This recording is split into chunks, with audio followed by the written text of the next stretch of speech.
సామెతల గ్రంథము 24వ అధ్యాయము 17వ వచనము.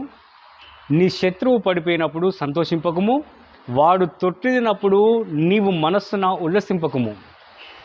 మన వాళ్ళు మిత్రులు ఎదుగుతుంటేనే చూసి తట్టుకోలేరు, కానీ పరిశుద్ధాత్మ దేవుడు ఈ విధంగా చెప్తున్నాడు, నీ శత్రువు పడిపోయినప్పుడు సంతోషింపకము. మనల్ని శత్రువులుగా భావించుకున్నవారు, విరోధులుగా నిలిచినటువంటి వారికి ఆపద సంభవించినప్పుడు, వాడు హఠాత్తుగా పడిపోయినప్పుడు, వారికి శ్రమ సంభవించినప్పుడు మనస్సున మనము ఉల్లసింపకూడదు, ఆనందించకూడదు, సంబరాలు చేసుకోకూడదు. ఎందుకు అనగా, శత్రువు పడిపోయినప్పుడు ఒకవేళ నీవు సంతోషపడినట్లయితే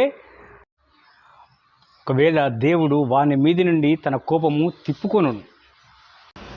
అందుకే సౌలు అంతగా దావీదును బాధించినప్పటికీ, అంతగా దావీదును తరిమినప్పటికీ, అంతగా అవమానపరిచి హేళన చేసినప్పటికీ, సౌలు పడిపోయినప్పుడు, సౌలు చనిపోయినప్పుడు, ఫిలిష్తీయుల చేతిలో సౌలు తన యొక్క ప్రాణాన్ని కోల్పోయినప్పుడు ఆ విషయం దావీదు తెలిసినప్పుడు ఉదయం నుండి సాయంకాల సమయం దాకా ఉపవాసం ఉండి తనను తాను దుఃఖపరుచుకొని ఏడ్చాడు.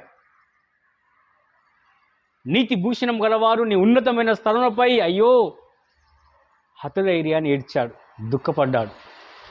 మనము కూడా మనల్ని శత్రువులుగా భావించుకున్న వారే కావచ్చు, మనకు శత్రువులుగా ఉన్నవారే కావచ్చు, విరోధులుగా ఉన్నవారే కావచ్చు, ఎవరైనాను ఆపదలు పడినప్పుడు, వారు పడిపోయినప్పుడు సంతోషించకుండా వారి నిమిత్తమై దేవుని సన్నిధిలో ఏడవాలి. అది దేవునికి హితమగును. అట్టి కృపను పరిశుద్ధాత్మ దేవుడు మనందరికీ అనుగ్రహించునుగాక. Amen, amen.